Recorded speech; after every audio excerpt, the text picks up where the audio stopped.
Hey everyone! Today I have a big unboxing and book haul for you guys. So the thing is, I got this from awesomebooks.com. I don't know if you guys know it, but it's a website where you can buy new books, but you also can buy secondhand books there for often really cheap. You have these bargain bin items and they're usually only like 2-3 euros each. And I have so many books from that website already. Like obviously you can't find like super new books on there, but if you're looking for classics or books that have been out for a while, I really recommend ordering from there. Shipping is also not too expensive. Like I think they ship from either UK or US, and I live in the Netherlands and it's only like 3 euros shipping, which is nothing basically if you save like 20 euros per book. But yeah, I got so many great books there. For instance, I got all my Harry Potter hardcover Bloomsbury editions from awesomebooks.com, and they were only like $2.50 each, which is actually insane. And obviously the quality differs per book. Like you never know what you're gonna get, because if you buy a bargain bin item, they kind of tell you that the quality is like used and it's not great, obviously. But as you can see, these ones are not bad looking at all. I got one that was a bit more rough. This one had really yellow pages and it also smelled kind of disgusting, but it's been a few years and it's gone. But yeah, this one is not great looking, but honestly I don't care that much because I mean they're hardcovers for $2.50. I was so happy with this one. The only one I'm still missing is the Philosopher's Stone. I'm only missing the Philosopher's Stone. I haven't been able to find it yet. I do have like 3 other editions of the Philosopher's Stone, so it's all good. But yeah, back to opening the box.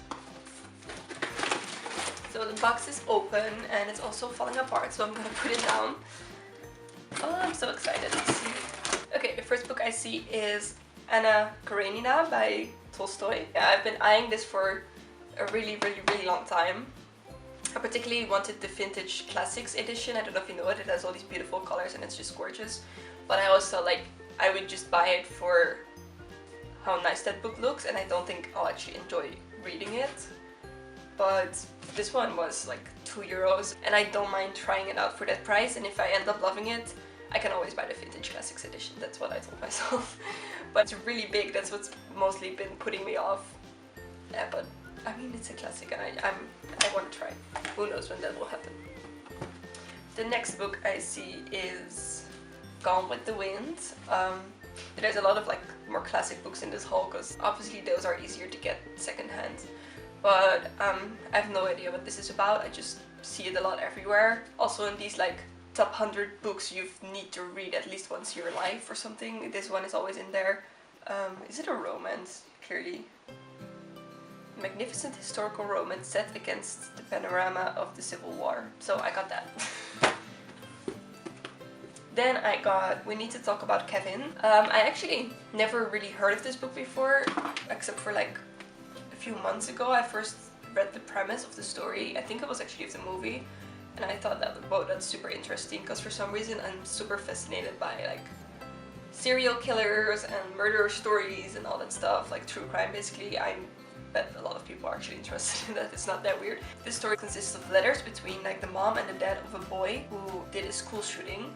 So the mom is actually writing to the dad to say we need to talk about Kevin, and they kind of like discover together how the boy ended up being who he was and why he ended up shooting people in his school basically. I think it's a really dark story, but I find it so fascinating, so that's why I picked it up. As you can see, all those books that I just got are not the best quality, especially Gone with the Wind looks super yellow and old, but I don't care that much because I don't keep my books in good quality either.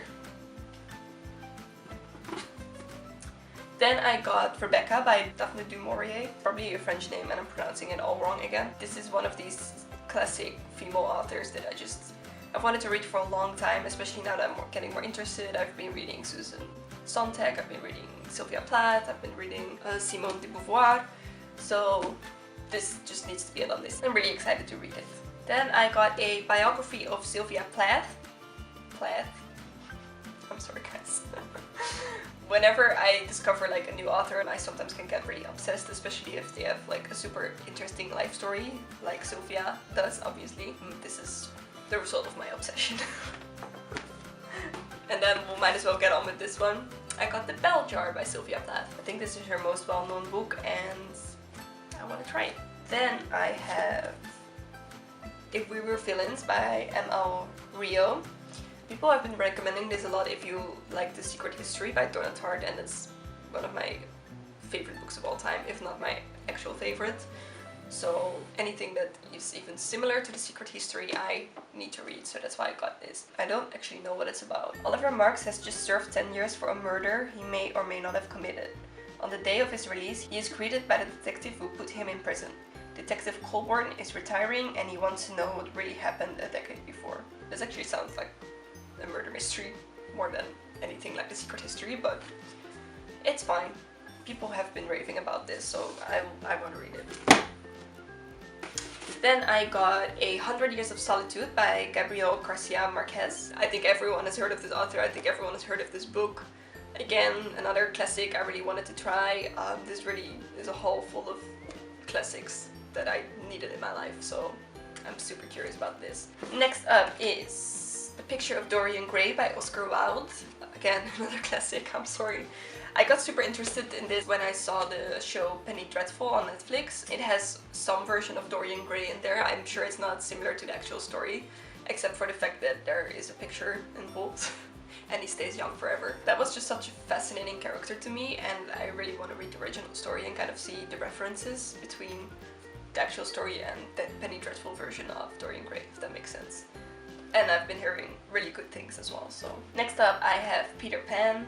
This is one of those stories that I know from Disney but have never actually read in its original form, and I really want to do that more. So I'm curious to see what the real story is all about. Then I got The Magic Toy Shop by Angela Carter.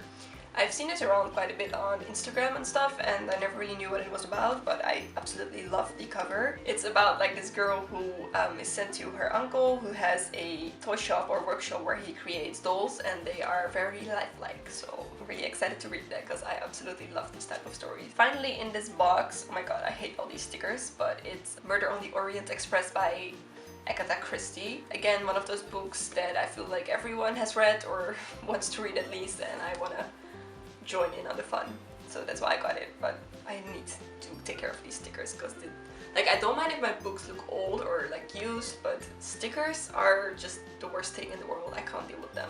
And then also lastly, I got 2 books at my local bookstore in Rotterdam. It's called Donner.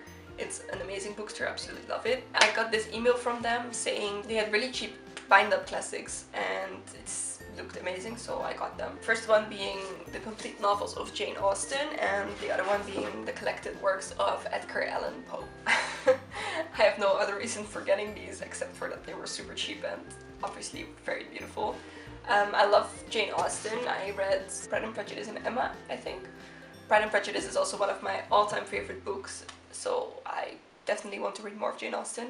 I'm sure I'll get good use out of this one, but it's not a book you can easily carry around with you. So I think this will be read at home only. And then the collected works of Edgar Allan Poe. I don't know that much about Poe, except for like the poem The Raven, which I think is his most famous one, but it seems interesting.